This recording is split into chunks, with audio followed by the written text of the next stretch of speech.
Hello my dear student, कैसे हैं आप सब। उम्मीद करती हूँ आप सब बहुत अच्छे होंगे। आज आप लोगों की एग्ज़ाम्स को देखते हुए मैं बहुत अपने आप से कोशिश करके इम्पोर्टेंट से इम्पोर्टेंट क्वेश्चन का एक 30 क्वेश्चन का सेट बना करके लाई हूँ। और मैं पूरा पूरा कह सकती हूँ कि इस 30 में से कम तो 5-6 क्वेश्चन तो एग्ज़ाम में ज़रूर आएगा, क्योंकि मैं खुद एग्ज़ाम देने के बाद ये अपने आप में महसूस की कि आखिर क्वेश्चन कहाँ से और किस लेवल का किस तरह से पूछा जा रहा है। तो आप लोग मेरे वीडियो को देखेंगे और बताइएगा कि हमारी इस वीडियो से आप लोगों को कितना लाभ हुआ। तो बिना देर किए हुए ज़्यादा बात ना करते हुए बस आप लोगों की खातिर मैंने थोड़ा सा टाइम निकाल करके और ये वीडियो बनाया है, और आप लोगों को मतलब भेंट के रूप में दे रही हूँ। और फिर हमें बताइएगा कि इससे डायरेक्ट कितने क्वेश्चन आपके एग्ज़ाम में आए। ठीक है, सबसे पहला क्वेश्चन हमारे स्क्रीन पर आने वाला है, ध्यान दीजिए और जल्दी जल्दी से आंसर करते हुए चलेंगे। बीच में यदि कोई वैसा क्वेश्चन आता है जो एक्सप्लेन करने वाली होगी तो मैं उसे करते चलूँगी। 2 या अधिक प्रोग्राम के एक साथ प्रोसेसिंग की प्रक्रिया क्या कहलाती है। अब आप सोचिए खुद कि जब एक से अधिक प्रोग्राम में एक साथ प्रक्रिया कर रही है, प्रोसेसिंग कर रही है, तो क्या कहलाएगी भाई। अब एक से अधिक, तो जब एक से अधिक कोई चीज़ होने लगती है तो मल्टी कहलाता है ना। तो अब प्रोसेसिंग ही कर रहा है तो मल्टी प्रोसेसिंग बिल्कुल यहाँ करेक्ट आंसर हो जाएगा। इसी तरीक़ा से दिमाग लगा करके अपने आप को एक स्टोरी की तरह समझते हुए सबसे पहले क्वेश्चन को समझना है और फिर दिए गए विकल्पों में से चयन करना है कि इस क्वेश्चन पे हमारा कौन सा ऑप्शन बिल्कुल सटीक जा रहा है। ठीक है, चलिए नेक्स्ट क्वेश्चन की ओर आगे चलते हैं। और अब हमारा अगला सवाल आता है कि अनुदेशों का सेट जो कंप्यूटर को क्या करना है यह बताता है।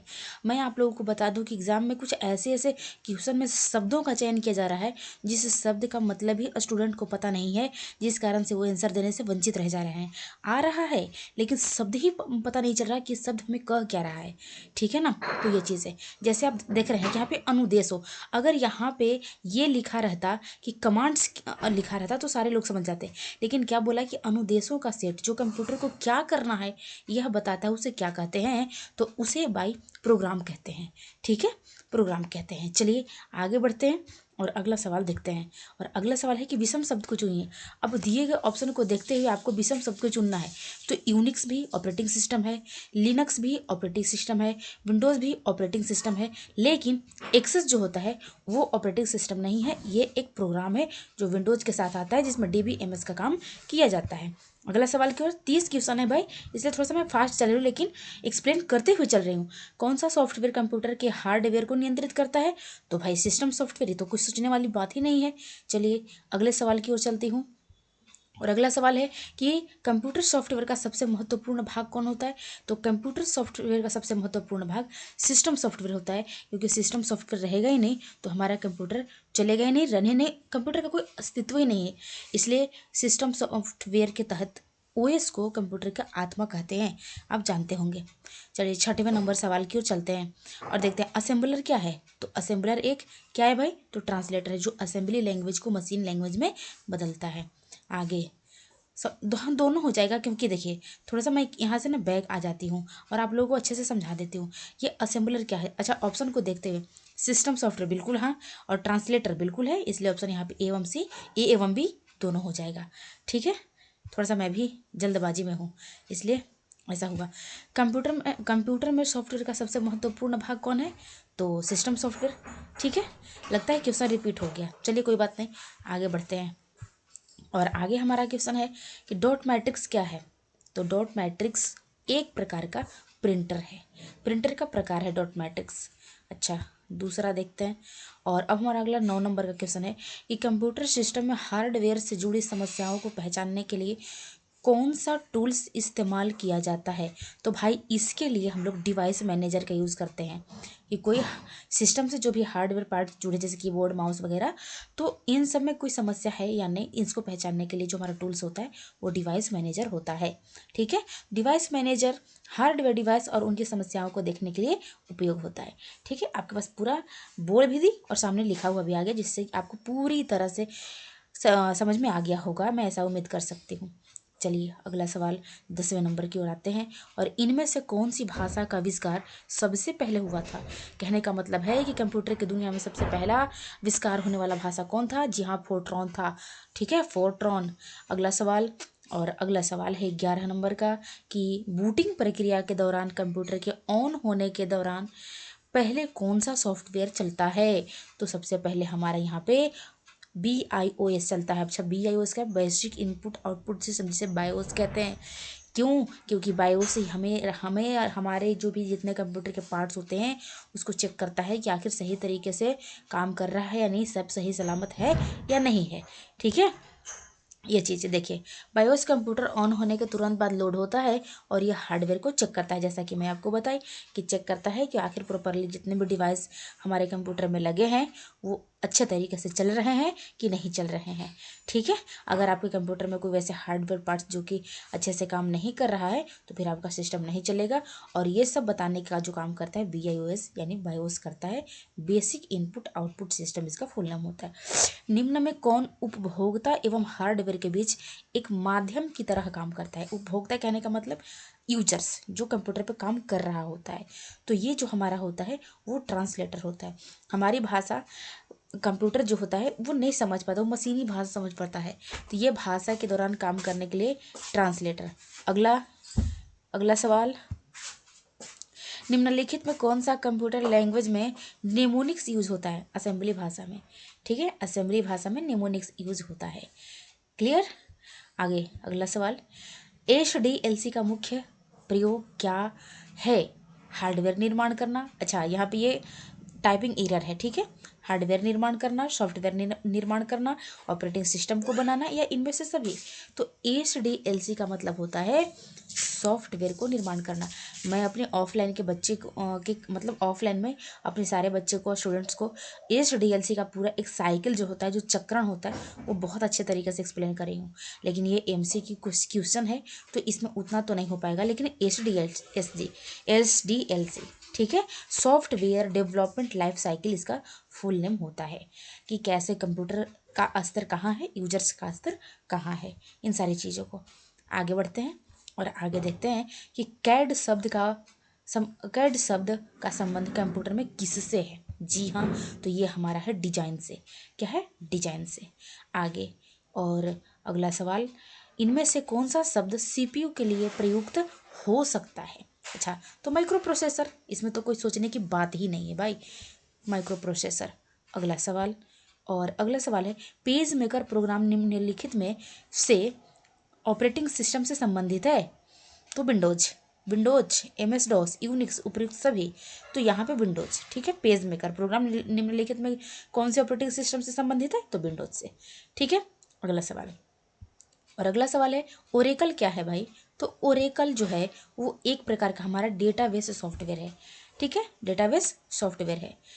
अब आगे देखते हैं और हमारा अगला सवाल है कि कंप्यूटर चिप किससे बनी होती है। तो ये तो बहुत बहुत ईजी सवाल है। ये तो बहुत बच्चों वाली सवाल हो गई, सिलिकॉन्स की। और सिलिकॉन वैली शहर जानते हैं ना कि सिलिकॉन शहर किसे कहते हैं, बेंगलुरु को। कौन सा सॉफ्टवेयर शब्द संसाधन में प्रयोग किया जाता है। तो यहाँ पे MS word, page maker, word star, इनमें से सभी। ठीक है, वर्ड प्रोसेसिंग प्रोग्राम जो है ये सभी हैं। ठीक है, अगला सवाल। और अब अगला सवाल की ओर बढ़ते हैं और देख लेते हैं हमारा अगला क्वेश्चन कि कैड का तात्पर्य क्या है। अभी पीछे ही तो पढ़े थे डिजाइन से। ठीक है, तो ये हमारा कंप्यूटर एडेड डिजाइन। ठीक है, इसका फुल नेम है कंप्यूटर एडेड डिजाइन। चलिए, लगभग आप अंतिम कगार की ओर आ गए हैं। रिज्यूम बनाने के लिए किसी सॉफ्टवेयर का उपयोग किया जाता है।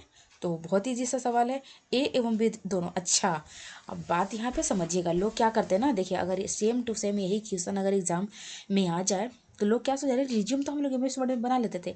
लेकिन यहाँ पे समझने वाली ये बात है कि वर्ड प्रोसेसिंग प्रोग्राम के तहत MS वर्ड भी आता है, पेज मेकर भी आता है।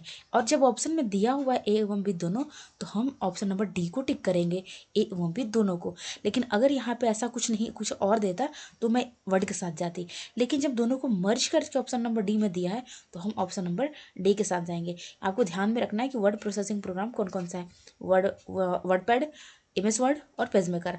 तो ये तीनों, अगर तीनों को लिख करके अगर ऑल्ट कर देता इनमें से सभी, तो भी सभी के साथ भी जाते। ठीक है, यही सब बात समझना है प्यारे बच्चों। आगे, कंप्यूटर प्रोग्राम को लिखने और उनका परीक्षण करने वाले व्यक्तियों को क्या कहा जाता है। प्रोग्रामर। जो कोडिंग करता है, जो प्रोग्राम बनाता है उसे प्रोग्रामर ही तो कहते हैं। ठीक है, आगे आगे का सवाल देखते हैं। वह सिस्टम यूनिट जिसमें पर्सनल कंप्यूटर का सबसे महत्वपूर्ण भाग होता है क्या कहलाती है? तो वो हमारा कहलाती है मदरबोर्ड। ठीक है, पर्सनल कंप्यूटर का सबसे महत्वपूर्ण भाग होता है मदरबोर्ड, क्योंकि मदरबोर्ड आप जानते हैं ना, उसका नाम ही मदरबोर्ड, उससे अटैच सारे सिस्टम के कनेक्शन, सारे कनेक्शन उसी से अटैच होते हैं। ठीक है, असेंबलर का कार्य क्या है? अभी पीछे ही समझाई थी क्वेश्चन में कि असेंबलर क्या है। तो मैं आप लोगों को बताई थी कि यह जो होता है वो असेंबली लैंग्वेज को मशीन लैंग्वेज में बदल देता है। तो असेंबली भाषा को यंत्र भाषा में परिवर्तित करना, ऑप्शन नंबर सी बिल्कुल करेक्ट आंसर यहाँ पे हो जाएगा। असेंबली भाषा को यंत्र, यानी यंत्र मतलब मशीन, मशीन भाषा में परिवर्तित करना। ठीक है, आगे आगे का सवाल देखते हैं। निम्नलिखित में से कौन सा कथन सत्य है? अच्छा, अब ये थोड़ा सा देखिए, जो मैं एक दो क्वेश्चन इतना मतलब कह सकते हैं कि थोड़ा सा लेंदी, तो मैं इसको इसलिए रखी हूँ क्योंकि ऐसा ही आ रहा है। मतलब मैं बिल्कुल एग्ज़ाम को देख कर ये सेट की हूँ, समझ के। ऐसा नहीं कि पूछ देगा कि सीपीयू का कौन सा भाग होता है, कट का कीबोर्ड शॉर्टकट क्या है, कॉपी का कीबोर्ड शॉर्टकट, ऐसा नहीं आ रहा है। अब एग्जामिनर भी जान गया है कि हमारे बच्चे किस लेवल के पढ़ाई कर रहे हैं, तो मुझे किस लेवल तक जाना है, समझ गए। एक इक्का दुक्का क्वेश्चन ऐसा डाल देता है कहने कहाने के लिए कि हाँ ऐसा क्वेश्चन आ रहा है। इसलिए लेवल आप अपने बिल्कुल हाई रखिए कि हमें एग्ज़ाम में जाना है, मैं कहाँ से किस प्रकार की तैयारी करके जाऊँ। जब मैं खुद एग्ज़ाम दे करके आई तो मैं ये आप लोगों को वीडियो प्रोवाइड कर रही हूँ। ये ऐसे ही लेवल से क्वेश्चन वहाँ पे पूछा जा रहा है, तो मैं गारंटी देती हूँ कि इस वीडियो से 4-5 क्वेश्चन तो आराम से एग्ज़ाम में आ ही जाएंगे प्यारे बच्चों। ठीक है, तो इतना देर में आप लोगों ने पढ़ लिया होगा। और जैसा कि यहाँ पे है कि निम्नलिखित कौन सा सही कथन सही है, सत्य है? वर्चुअल मेमोरी हार्ड ड्राइव पर स्पेस है जहाँ ऑपरेटिंग सिस्टम से मेमोरी बाउंड होने पर डेटा स्टोर करना आरंभ करती है। बिल्कुल सही बात है कि जब मेमोरी फुल हो जाती है तो डेटा कहाँ जाने लगता है? हार्ड ड्राइव में, जो हमारा हार्ड डिस्क लगा होता है। समझ गए? चलिए अगले सवाल की ओर आते हैं। कंप्यूटर बनाने वाले फिजिकल कंपोनेंट को क्या कहते हैं? तो भाई हार्डवेयर। इसमें सोचने वाली कौन सी बात है? तो हार्डवेयर जिसको देख सके भी और टच भी कर सके, वो सब क्या है? हार्डवेयर है। चलिए आगे आगे सवाल देखते हैं कि कंप्यूटर इंस्ट्रक्शन लिखने के प्रोसेस को क्या कहते हैं? कंप्यूटर इंस्ट्रक्शन लिखने के प्रोसेस को क्या कहते हैं? तो इसे हम लोग कोडिंग कहते हैं। कंप्यूटर में जब भी हम लोग कोई चीज़ को करते हैं और लिखने की कोई इंस्ट्रक्शन कंप्यूटर को देते हैं तो हमारा कोडिंग करना कहलाता है। चलिए आगे देखते हैं। और अगला सवाल, डिवाइस ड्राइवर क्या है भाई? तो अब आप लोग भी अब लग रहा होगा कि क्वेश्चन छोटा है पर ऑप्शन लंबा लंबा है, तो ऐसे ही बिल्कुल सेम ऐसे ही आ रहा है। तो आप लोग घबराए नहीं, बस इत्मीनान से और एक एक बात को समझते हुए अगर इस वीडियो को आपने कर लिया, और अगर जैसा लगता है, अगर प्रतिक्रिया आपने मुझे दिया कि हाँ आपके वीडियो से मुझे फ़ायदा हुआ, इस प्रकार के और वीडियो लाएँ, तो मैं पक्का आपसे वादा करती हूँ मैं ज़रूर लाऊँगी। ठीक है, तो डिवाइस ड्राइवर क्या है? तो यहाँ पे सी, छोटे विशेष उद्देश्य वाले प्रोग्राम। ठीक है, छोटे विशेष उद्देश्य वाले प्रोग्राम। अब आज का लास्ट सवाल है कि कंप्यूटर बूट नहीं कर सकता है यदि उसमें इनमें से क्या नहीं होगा? तो वह मेरे स्टूडेंट्स लोग पीछे ही तो बताई थी कि ऑपरेटिंग सिस्टम, अगर सिस्टम सॉफ्टवेयर के तहत अगर सिस्टम में ऑपरेटिंग सिस्टम ना रहे तो सिस्टम एक प्रकार का मृत की तरह है, उसमें कुछ है ही नहीं, और वो एक खिलौना है, वो एक ढक्कन है, समझ के कुछ भी नहीं है। तो कंप्यूटर बूट नहीं कर सकता यदि उसमें से इनमें से क्या नहीं हो? तो ऑपरेटिंग सिस्टम नहीं हो। इसी कारण से ऑपरेटिंग सिस्टम को कंप्यूटर का आत्मा कहते हैं। कोई पूछेगा कंप्यूटर का आत्मा क्या है? तो ऑपरेटिंग सिस्टम है। क्यों? क्योंकि कंप्यूटर बहुत अच्छा हो, मैं मार्केट से एक पूरे डिवाइस के साथ बहुत अच्छा कंप्यूटर खरीद के लाया हूँ या लाई हूँ, लेकिन जब तक हम उसमें ऑपरेटिंग सिस्टम नहीं डालेंगे तो उस कंप्यूटर या लैपटॉप का कोई अस्तित्व नहीं है। क्लियर मेरे प्यारे बच्चों?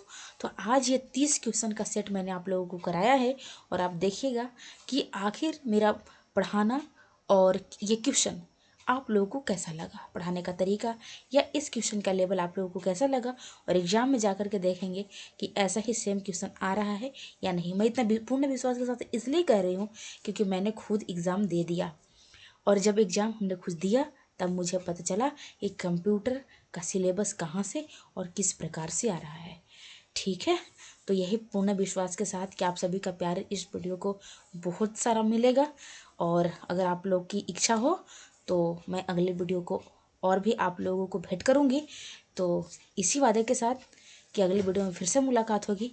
तब तक के लिए आप लोग खुश रहिए, मस्त रहिए, एग्ज़ाम अच्छे से दें और एग्ज़ाम हॉल में अपने आप को बिल्कुल एकदम नियंत्रण में रखिए। ऐसा नहीं कि एग्ज़ाम में जाए तो हेजिटेशन हो, अपने आप का संतुलन खो दे, ऐसा ना हो। ठीक है, तो आपका उज्जवल भविष्य यही कामना करती हूँ मैं। और इसी के साथ आज की वीडियो में इतना ही। तब तक के लिए बच्चों, बाय बाय।